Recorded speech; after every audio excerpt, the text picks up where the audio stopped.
இறையேசுவில் பிரியமான சகோதர சகோதரிகளே, நமது ஆண்டவர் இயேசு கிறிஸ்துவுடைய திருப்பெயரால் உங்களுக்கும் உங்கள் குடும்பத்தில் இருக்கிற அனைவருக்கும் அன்பும் சமாதானமும் மகிழ்ச்சியும் உண்டாவதாக.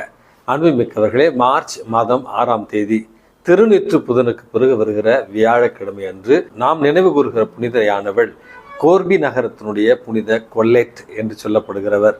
அன்புமிக்கவர்களே, இந்த புனிதையானவர் பிறந்தது திருச்சபையுடைய வரலாற்றில் 14வது நூற்றாண்டில் பிரான்ஸ் தேசத்தில். இந்த புனிதையானவள் புவர் கிளேர்ஸ் என்று சொல்லப்படுகிற ஏழ்மை கிளாரம்மா சபையினுடைய ஒரு புனிதையாக நம்ம வரலாற்றில் பார்க்கிறோம்.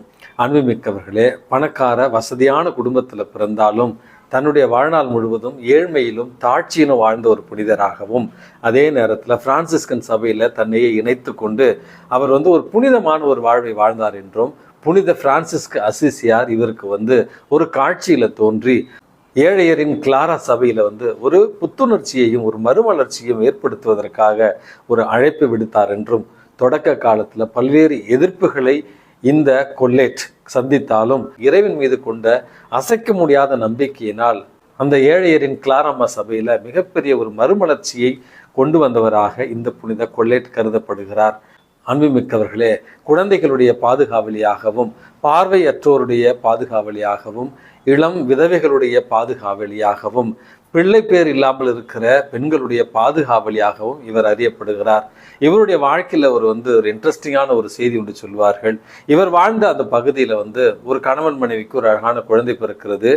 குறை மாதத்தில் பிறந்த குழந்தை என்கிற ஒரு காரணத்தினால் குழந்தை இறப்பதற்கு முன்பாக குருவானவரிடத்தில் கொண்டு சென்று அந்த குழந்தைக்கு திருமுழுக்கு கொடுத்து விடலாம் என்று பெற்றோர்கள் ஓடுகிறார்கள். குழந்தை பார்த்த குருவுக்கு அதிர்ச்சி. காரணம், ஏற்கனவே குழந்தை இறந்து விட்டது. கதறி அழுத அந்த பெற்றோரை பார்த்த அந்த குருவானவர் அருகில் இருக்கிற துறவு மடத்திற்கு சென்று அங்கே அருட்சகோதரி கொல்லேட் இருக்கிறார், அவரிடத்தில் ஆசீர்வாதத்தை பெறுங்கள் என்று சொல்ல, அந்த பெற்றோர்கள் இருவரும் அருகில் இருந்த துறவு மடத்திற்கு சென்று அங்கிருந்த அருட்சகோதரி புனித கொல்லேட் அவர்களிடத்துல குழந்தையை ஒப்படைக்கிறார்கள்.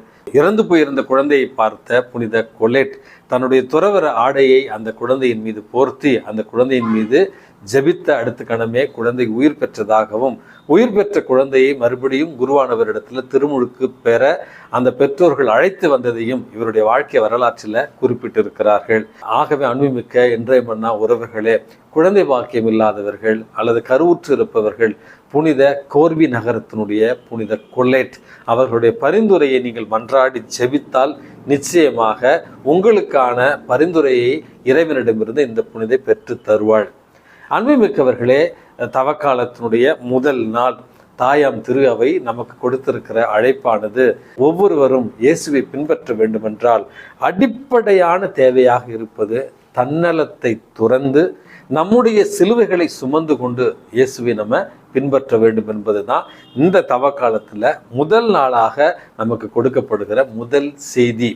தன்னலம் துறந்து என்றால் இந்த மனித வாழ்க்கையில் மனித பலவீனங்களால் பல நேரங்களில் நான், எனக்கு, என்னுடைய என்கிற அந்த மனித பலவீனத்தின் காரணமாக, சுயநலத்தின் காரணமாக, ஆணவத்தின் காரணமாக என்னால் எல்லாம் முடியும் என்கிற ஒரு மனநிலையோடு இருப்பது தான் வழக்கமாகி போன ஒரு சூழலாக இருக்கிறது.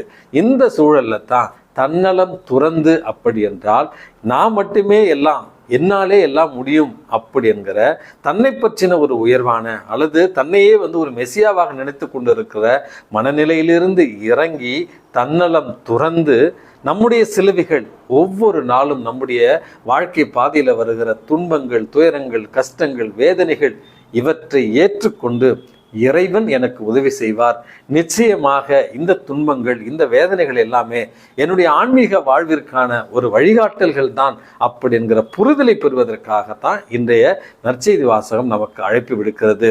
அன்புமிக்கவர்களை, ஏற்கனவே சொல்லியிருந்தேன், ஒரு சிற்பி இடத்துல இருந்த 2 கற்கள், ஒரு கல் தன்னை அந்த சிற்பி அந்த உளியால் செதுக்குவதற்கு அனுமதிக்கிறது.